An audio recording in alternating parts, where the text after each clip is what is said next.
Hi folks, what we're going to be looking at here today is the recently released ATOID 2012-79, which is looking at the Commissioner's views in respect to fund cap contributions and as they relate to the transfer in specie of listed shares into a self-managed super fund.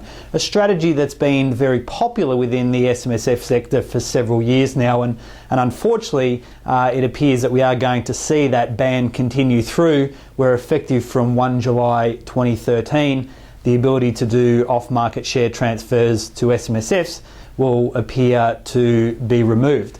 But I digress. What this idea is looking at is whether we need to aggregate such contributions made on one day, or whether each contribution, that parcel of shares, is a single contribution in itself. And really what we're looking at here is if these amounts are a single contribution and that amount is fund capped, then as we know with our fund capped contributions, any amount that is beyond the fund capped amount that can be accepted, which is $450,000 for someone under age 65, or $150,000 where someone is 65 or over, that excess amount must be returned to the member that made that contribution. So let's just have a look at an example here and understand what the Commissioner is trying to convey in ATOID 2012-79. So we have ourselves Ken here. He was 65 at the 1st of July 2011, so he has a limit in terms of what he can contribute by way of non-concessional contribution of $150,000 per year. He has met the work test for the year, so he's been gainfully employed for at least 40 hours in a 30-day consecutive period. And his objective here is that he wants to contribute these shares here that he holds in his own name as an in-specie contribution into his self-managed super fund. And you can see here we have 3 listed shares that are allowed to be transferred, being on an approved exchange, that total in value some $155,000.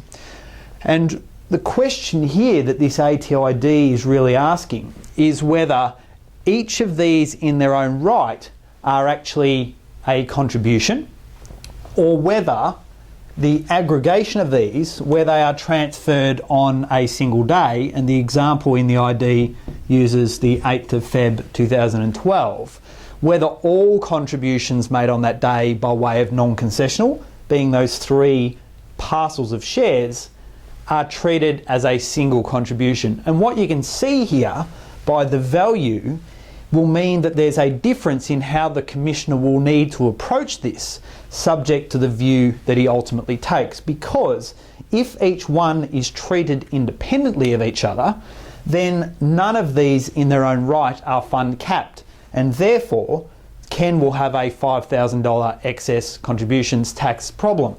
However, if these amounts are aggregated and all amounts on that day are treated as a single contribution, then it is the $155,000 we need to look at. And as such, $5,000 of that was not allowed, I should say, to be accepted by the fund, and as such, $5,000 must be returned to Ken, and no excess contributions tax would be imposed on the transaction. So what the Commissioner has come out and said is that we must deal with these independently. And ultimately why he's saying it needs to be done independently is because each of these shares in the different companies is a single company which each has a different class of shares. And as such, they have a separate legal or beneficial right attached to those, and they cannot be substituted or interchanged as such. So they must be dealt with as they currently are, and that being there's 3 separate shares. And he's further used some further background, I guess, looking at a previous ID, ATOID 2007-25, which looked at the acceptance of fund cap contributions by an SMSF. And what this interpretive decision ultimately said is that the Commissioner will apply the particulars of SIS Regulation 7043 in terms of returning fund capped amounts on a contribution by contribution basis, and this principle will ultimately apply irrespective of the form in which that contribution is made, whether it's done as cash or by a property transfer in specie and so forth, which includes the ability to transfer listed shares. So it is the Commissioner's view that each of these in their own right are actually treated as a separate contribution, regardless of the fact as to whether it has been done on the one day or across a multiple of actual days. So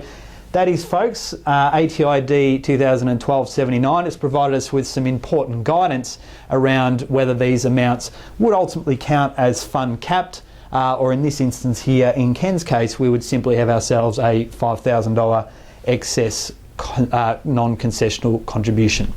Thank you.